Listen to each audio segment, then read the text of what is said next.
How's it going, everybody? Hope you're well. This video is a request from someone that I met in a Facebook group, and it's how to paint buildings, and especially the shadows on those buildings, shadows that they cast. I've done the sketch in a permanent black pen. It's just a felt tip pen that you can buy from most art stores, and the reason I've done that is just to make it easier for you to see the underlying drawing. Now, what I'm doing firstly is just adding a base color to all these buildings, and looking at the reference picture, which we're going to be using as a guide for this video. I'm going to be using the same shadow patterns, so light source coming from the right hand side.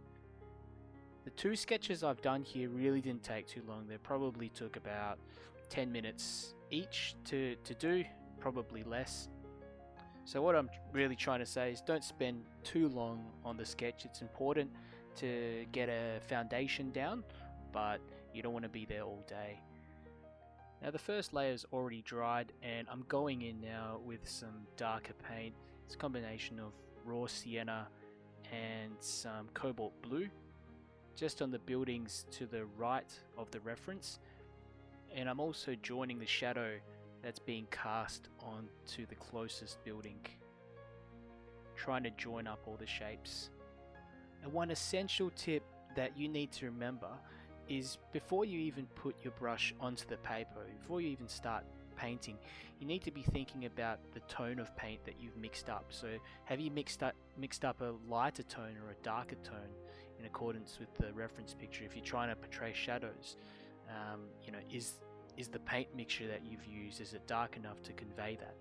And the reason why I say this is it's been a huge factor for me improving my work personally. Just looking at the different tones at the end of the day, that's what it is. It's just different colors of different concentrations that we're putting onto the page, and when it all comes together, the mind interprets it as a building, or it interprets it as a shadow.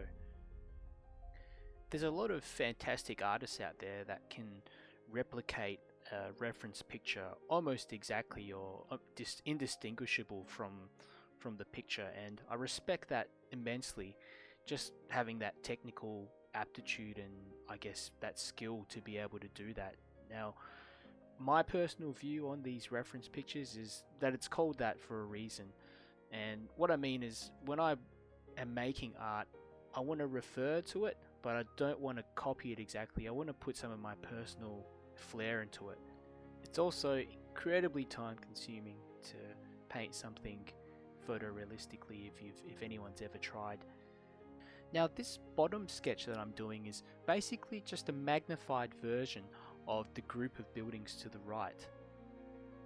I've already put in the sky in some cobalt blue and a bit of grey, and I'm going and just painting these buildings now, giving them an undercoat of I think it's definitely yellow ochre and a bit of raw sienna, a bit of grey mixed into the buildings to the left as well, and I'm just greying off the ground there, just cooling it down as well. So I'm using a cool grey that has a bit more blue in it,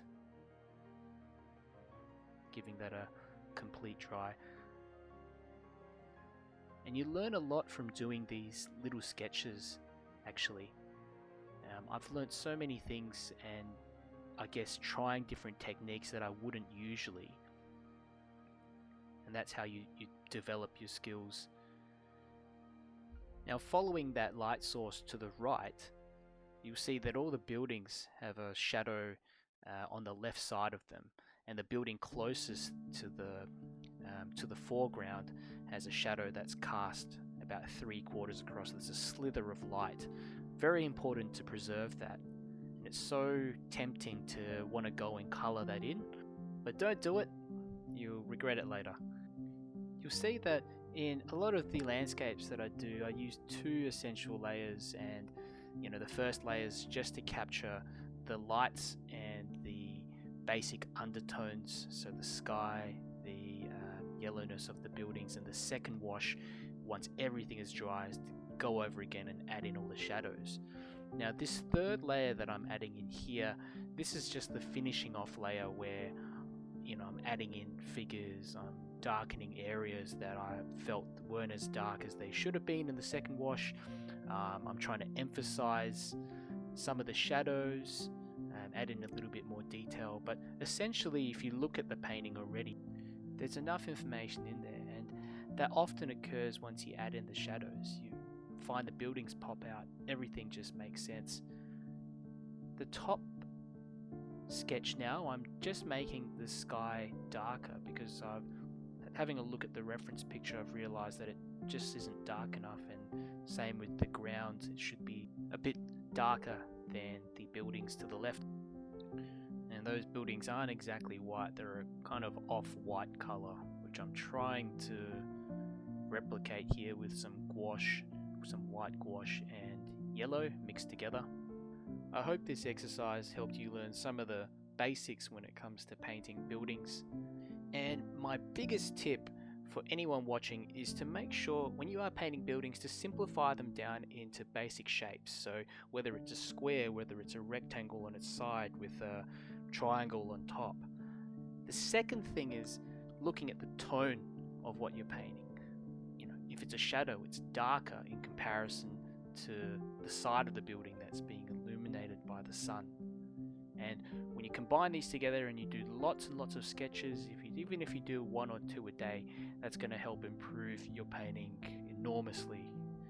I hope you got something useful out of this video. I've been really enjoying making these, and I hope to see you back for my next one.